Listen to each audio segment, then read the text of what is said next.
Hi friends, ಎಲ್ರಿಗೂ ನಮಸ್ತೆ. Welcome back to Deepika kitchen blog. ಎಲ್ಲರೂ ಹೇಗಿದ್ದೀರಾ? ನಾನು ಚೆನ್ನಾಗಿದ್ದೀನಿ. ಐ ಹೋಪ್ ನೀವೆಲ್ಲ ಚೆನ್ನಾಗಿದ್ದೀರಾ ಅಂತ ಅಂದ್ಕೊಂಡಿದ್ದೀನಿ. ಇವತ್ತು ನಾನು ಎಗ್ ರೈಸ್ ಅಂದರೆ ತುಂಬ ಈಸಿಯಾಗಿ ಮತ್ತು ತುಂಬ ರುಚಿಯಾಗಿ ಯಾವುದೇ ಸಾಸ್ ತರಕಾರಿ ಬಳಸದೆ ಎಗ್ ರೈಸ್ ಮಾಡೋದು ಹೇಗೆ ಅನ್ನೋದನ್ನು ತೋರಿಸ್ಕೊಡ್ತಾ ಇದ್ದೀನಿ. ನಾನಿಲ್ಲಿ ಒಂದು 2ರಿಂದ 3 ಟೊಮೊಟೊ ತೊಗೊಂಡಿದ್ದೀನಿ, ಒಂದು 5ರಿಂದ 6 ಹಸಿಮೆಣಸಿನ್ಕಾಯಿ, ಅರಿಶಿಣದ ಪೌಡರ್ ಅರ್ಧ ಟೀ ಸ್ಪೂನ್, 1 ಸ್ಪೂನಷ್ಟು ಪೆಪ್ಪರ್ ಪೌಡರ್, ರುಚಿಗೆ ಉಪ್ಪನ್ನು ತೊಗೊಂಡಿದ್ದೀನಿ.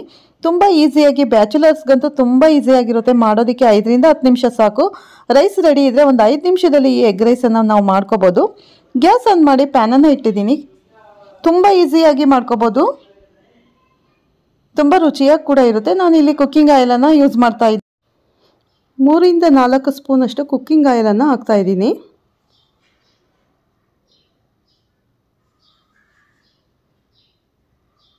ಮಾರ್ನಿಂಗ್ ಎದ್ದು ಏನು ಟಿಫನ್ ಮಾಡಬೇಕು ಅಂತ ಕೂತಿರ್ತಿಲ್ಲ, ಅವಾಗ ಈಸಿಯಾಗಿ ಇದನ್ನು ಮಾಡ್ಬೋದು. ಏನೂ ಬೇಕಾಗಿಲ್ಲ, ಜಾಸ್ತಿ ಇಂಗ್ರೀಡಿಯೆಂಟ್ಸ್ ಇದು. ಮನೇಲಿರೋ ಇಂಗ್ರೀಡಿಯೆಂಟ್ಸ್ನ ಯೂಸ್ ಮಾಡಿ ಆರಾಮಾಗಿ ಟಿಫನ್ಗೆ ರೆಡಿ ಆಗುತ್ತೆ. ಒಂದು 5ರಿಂದ 10 ನಿಮಿಷ. ಮೆಣಸಿನ್ಕಾಯನ್ನು ಹಾಕಿದ್ದೀನಿ, ಹಸಿ ಮೆಣಸಿನ್ಕಾಯಿ. ಯಾವ ಸಾಸ್ ಕೂಡ ನಾನು ಯೂಸ್ ಮಾಡ್ತಾ ಇಲ್ಲ, ಇಲ್ಲಿ ಸಿಂಪಲಾಗಿ ಮಾಡ್ತಾ ಇದ್ದೀನಿ. ಮೆಣಸಿನ್ಕಾಯಿ ಫ್ರೈ ಆದಮೇಲೆ ಟೊಮೊಟೊನ ಹಾಕ್ತಾ ಇದ್ದೀನಿ. ನಾನು ಸಣ್ಣದಾಗಿ ಕಟ್ ಮಾಡಿದ್ದೀನಿ. ತುಂಬ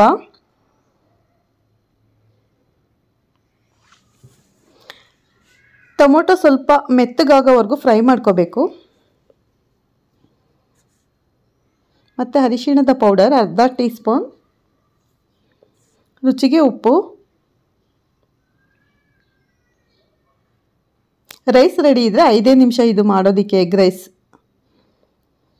ಟೊಮೊಟೊ ಮೆತ್ತಗಾಗೋವರೆಗೂ ಫ್ರೈ ಮಾಡ್ಕೋಬೇಕು.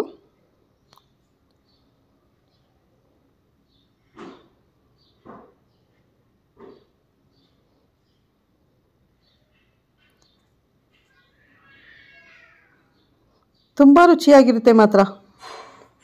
ನೋಡಿ, ಟೊಮೊಟೊ ಎಲ್ಲ ಫ್ರೈ ಆಗಿದೆ.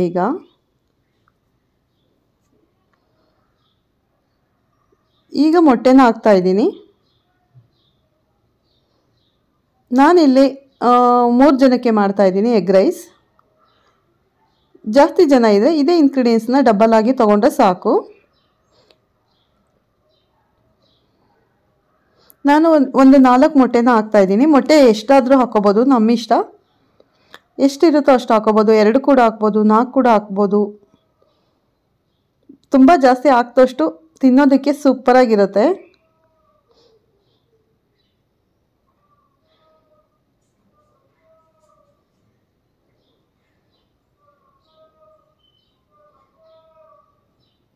ಗ್ಯಾಸನ್ನು ಮೀಡಿಯಮ್ ಫ್ಲೇಮಲ್ಲಿ ಇಟ್ಕೋಬೇಕು. ನೋಡಿ, ಆಗಿದೆ. ಈಗ ಕೊನೆಯಲ್ಲಿ ನಾನು ಪೆಪ್ಪರ್ ಪೌಡರನ್ನು ಹಾಕ್ತಾ ಇದ್ದೀನಿ, 1 ಸ್ಪೂನ್. ಪೆಪ್ಪರ್ ಪೌಡರ್ ಹಾಕೋದ್ರಿಂದ ಟೇಸ್ಟ್ ತುಂಬ ಚೆನ್ನಾಗಿ ಬರುತ್ತೆ. Easy and quickly egg rice ರೆಡಿಯಾಗಿದೆ ನಮ್ಮದು. ಇವಾಗ ರೈಸ್ ಮಿಕ್ಸ್ ಮಾಡ್ಕೊಳ್ಳೋಣ. ಕೊನೆಯಲ್ಲಿ ಕೊತ್ತಂಬರಿ ಸೊಪ್ಪನ್ನು ಹಾಕ್ತಾ ಇದ್ದೀನಿ.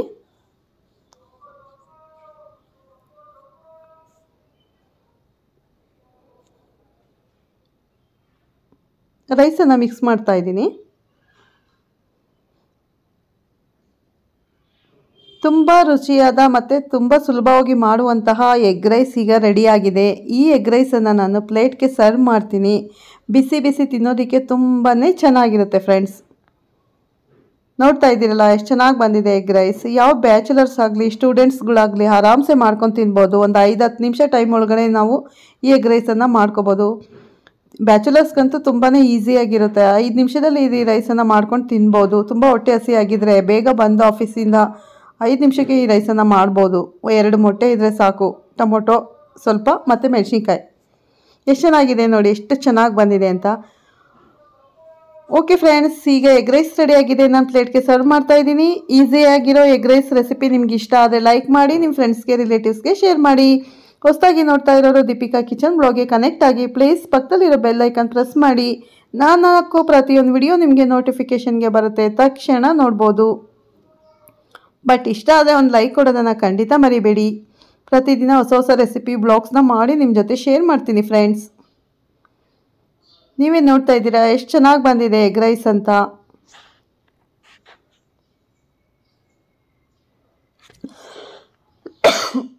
ಮತ್ತು ನಾನು ಕೊತ್ತಂಬರಿ ಸೊಪ್ಪನ್ನು ಹಾಕ್ತಾ ಇದ್ದೀನಿ. ನೋಡಿ ಎಷ್ಟು ಚೆನ್ನಾಗಿ ಬಂದಿದೆ.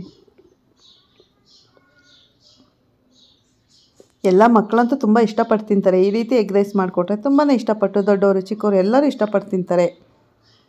ರುಚಿಯಾಗಿ ಕೂಡ ಇರುತ್ತೆ, ಟೈಮ್ ಕೂಡ ಜಾಸ್ತಿ ಬೇಕಾಗಿಲ್ಲ ಮಾಡೋದಕ್ಕೆ.